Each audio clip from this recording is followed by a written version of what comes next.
Aceh itu bukan daerah yang baru gabung. Dia udah Kesultanan Islam superpower dari abad 16-17. Di zaman Sultan Iskandar Muda, Aceh ngontrol Selat Malaka tuh. Perang lawan Portugis, punya hubungan diplomatis sama Turki Utsmani. Waktu Indonesia merdeka tuh tahun 1945, Aceh merasa dia tuh gabung dengan sukarela. Sukarela sama Republik, bukan ditaklukin. Jadi di benak para orang-orang tua di Aceh, yaitu jelas posisinya Aceh ikut Republik, kami bukan yang ditaklukkan sama Republik, bukan. Jadi mindsetnya beda sama daerah lain.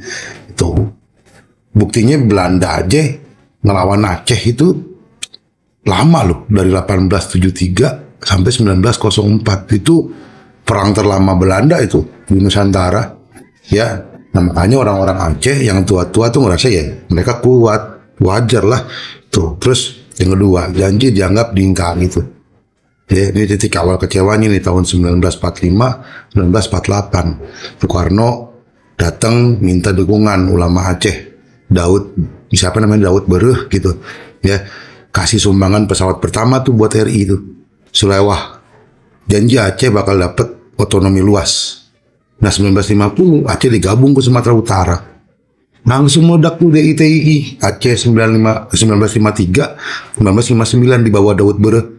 Tuntutannya jelas, Aceh jadi provinsi sendiri dan syariat Islam.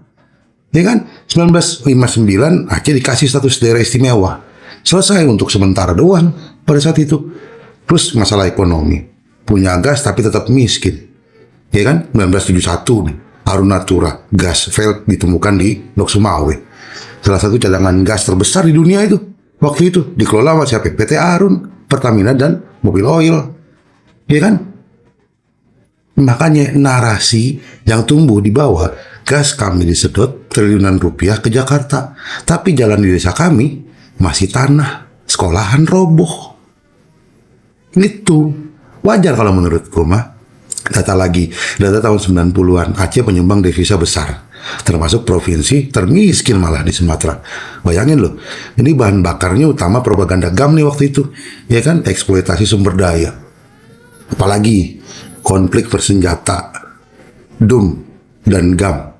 Ya kan, 1976. Hasan Tiro waktu itu, keturunan Sultan Aceh, deklarasi Gerakan Aceh Merdeka, GAM, di Gunung Halimun kalau nggak salah.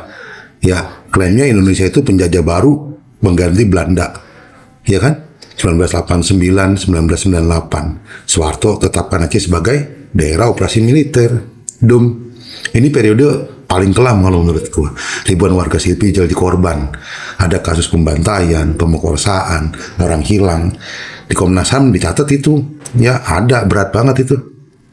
Dari sini nih, sentimen merdeka bukan lagi soal agama dan ekonomi, tapi soal dendam dan trauma. Kalau menurut gua, banyak anak korban dari DUM yang kemudian naik gunung, gabung sama GAM. Mereka ikut berperang. Nah, puncak akhirnya 99-2003, pasca reformasi, referendum Aceh menguat ke 1999. Ada 1 juta orang kumpul di Masjid Baitur Rahman, minta referendum kayak Timur-Timur waktu itu, ya kan? Terus 2004, tsunami. 170.000 orang Aceh meninggal. Dunia internasional tuh masuk tuh, GAM dan RI ya nggak perang lah. Ya, mereka bisa lumpuh total waktu itu. 2005 perjanjian Helsinki. Ya, mau Helsinki tuh, mau Helsinki kayaknya. GAM setuju lepas lembaran mereka.